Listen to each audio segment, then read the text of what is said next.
Cewek ini orang Asia juga, tapi bukan orang Indonesia, nggak usah saya sebutkan negaranya.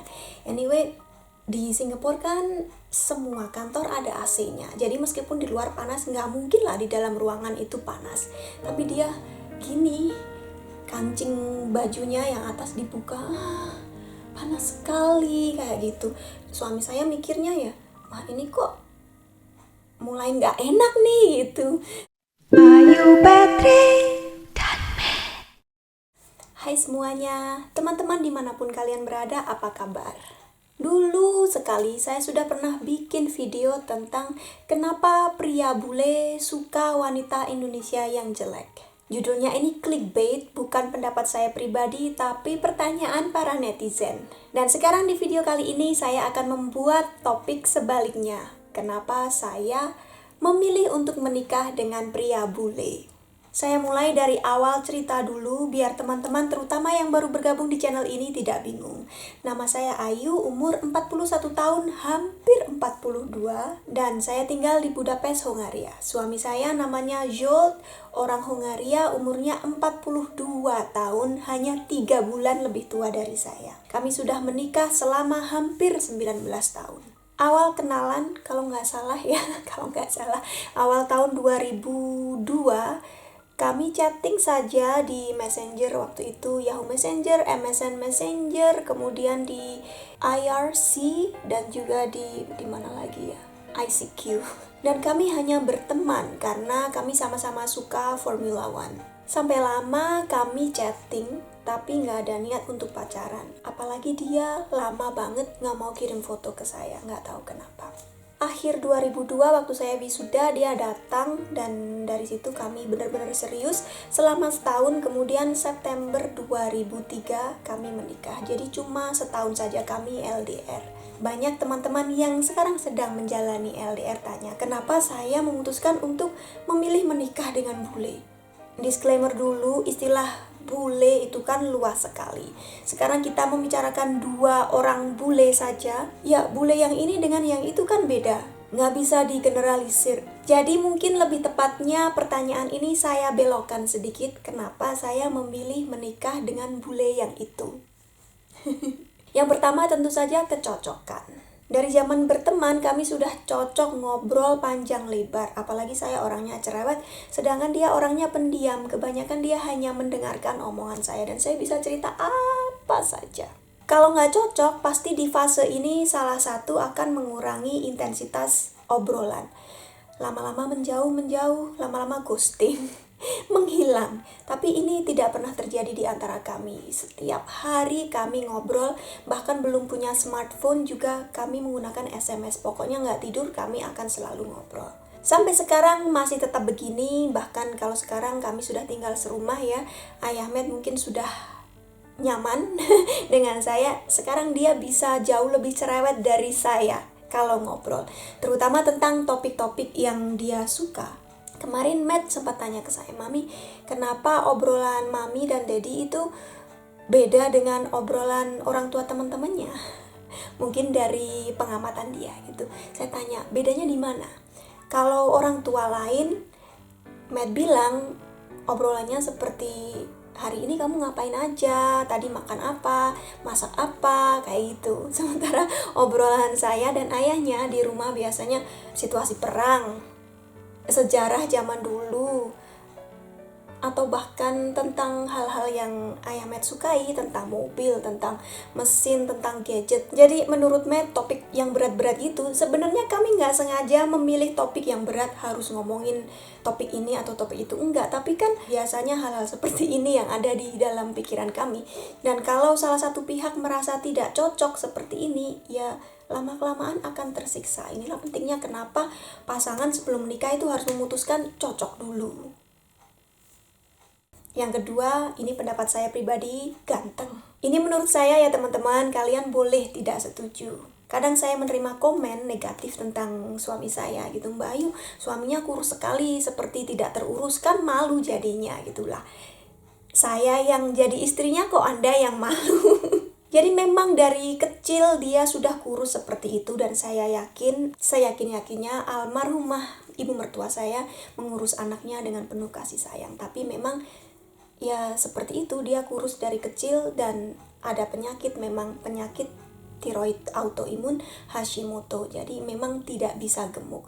Ada pengidap penyakit ini yang malah cenderung gemuk, tapi untuk suami saya dia kurus banget.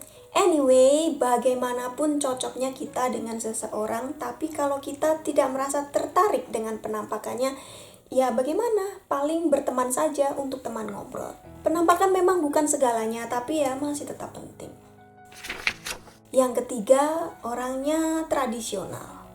Tradisional dalam artian nilai-nilai yang dia anut itu mirip dengan saya.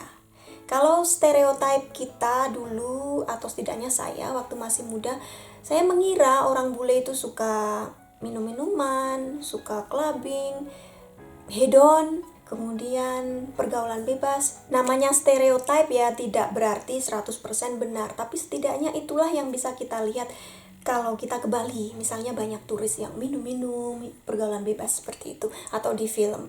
Kalau sampai saya menikah dengan orang seperti itu, yang jelas sangat tidak cocok karena kepribadian saya jauh berbeda seperti mereka. Dan yang kedua, sudah pasti saya akan ketar-ketir suatu saat nanti mantannya datang atau anak di luar nikahnya datang mencari bapaknya kayak gitu. Yang lebih parah lagi, mungkin orang tua saya nggak bakal setuju. Jadi saya kagum dong begitu tahu ada bule yang sopan, baik hati, tidak sombong, nggak minum, nggak merokok, taat pada orang tua. Dan sekarang setelah saya tinggal lama di luar negeri, saya bisa melihat justru lebih banyak orang yang tradisional seperti ini dibandingkan orang-orang yang kita lihat dari TV atau biasanya turis-turis yang kita lihat di Bali. Nggak semua bule seperti itu. Yang ketiga, dapat diandalkan. Kalau kita sekedar pacar-pacaran saja, ya sudah, yang penting hati kita senang. Tapi kalau kita sudah mau menikah, penting sekali kalau suami kita akan bisa kita andalkan. Sejak kami berstatus pacaran, dia itu sangat bisa diandalkan. Waktu saya menulis skripsi, dia bantu proofreading. Skripsi saya dibaca dari awal sampai akhir. Padahal dia nggak suka.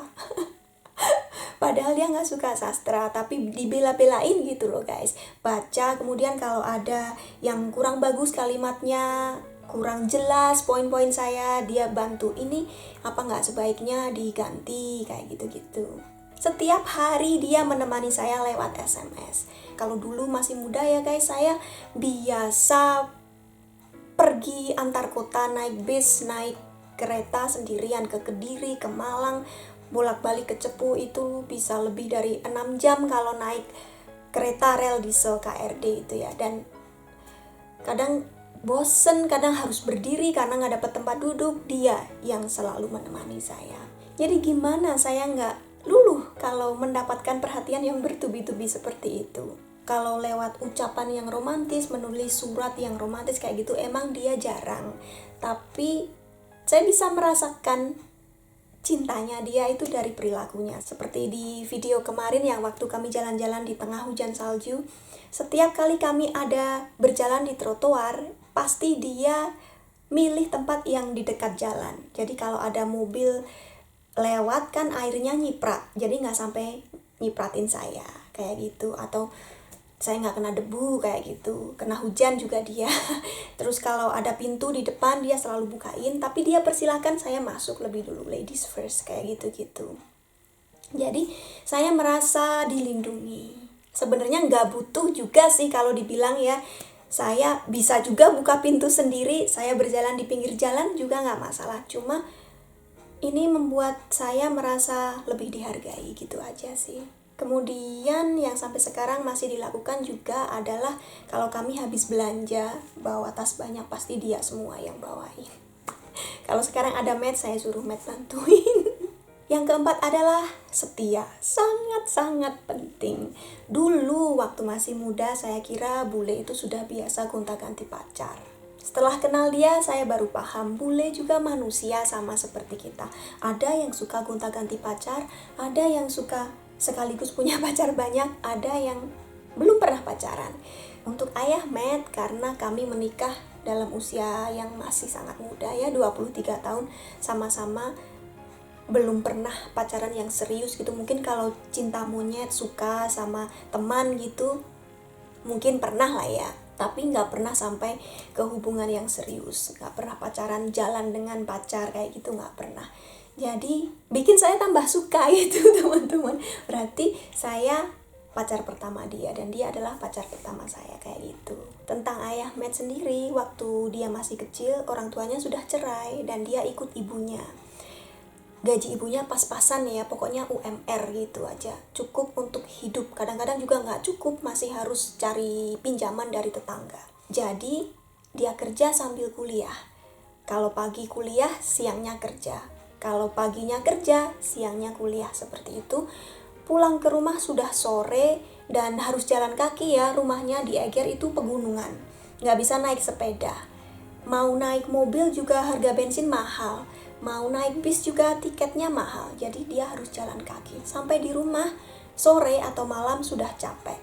Satu-satunya hiburan ya internet, main game, ngobrol dengan saya.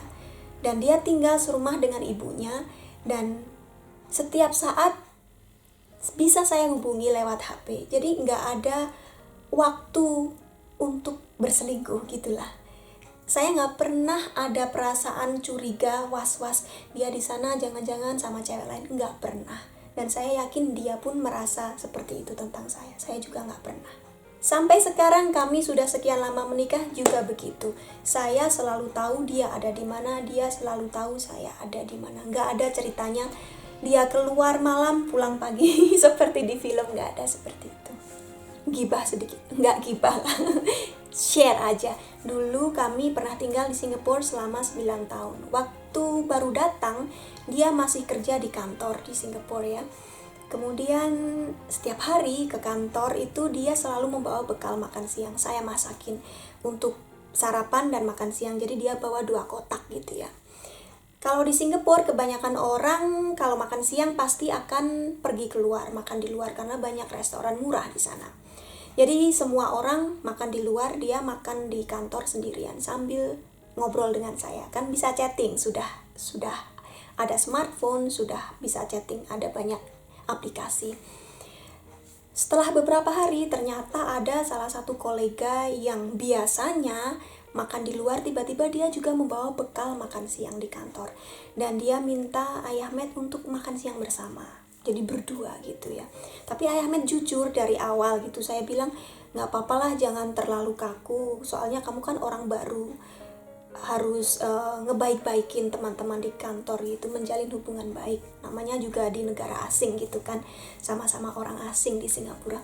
Jadi mereka beberapa hari makan berdua. Dan dia bilang, nggak nyaman gitu, bau makanan orang itu sangat kuat, dia nggak tahan. Dia kan orangnya pilih-pilih kalau soal makanan karena itu harus saya sendiri yang masak, dia nggak mau makan di luar. Nah dia sebenarnya nggak tahan makan di situ, tapi ya sudahlah demi berbaik hati mereka tetap makan berdua. Tapi si cewek ini ternyata ada niatan nggak baik. Cewek ini orang Asia juga tapi bukan orang Indonesia, nggak usah saya sebutkan negaranya. Anyway, dia ini kayak genit gitu guys. Di Singapura kan semua kantor ada AC-nya. Jadi meskipun di luar panas, nggak mungkin lah di dalam ruangan itu panas. Tapi dia gini, kancing bajunya yang atas dibuka, panas sekali kayak gitu. Suami saya mikirnya ya, wah ini kok mulai nggak enak nih gitu. Ayah Matt kan orangnya terus terang, nggak pinter basa-basi. Jadi dia ya, maaf ya, saya lebih nyaman untuk makan siang di depan komputer saja. Dia juga langsung bilang begitu. Ya sudah, sejak saat itu mereka nggak makan siang bersama lagi. Dan gosipnya setelah beberapa bulan kemudian ternyata cewek ini terlibat perselingkuhan dengan kolega yang lainnya lagi ya. Kayak gitu. Tapi saya dengan suami tidak pernah sedikit pun ada kecemburuan. Saya percaya sama dia, tapi saya nggak percaya sama cewek-cewek seperti ini tadi.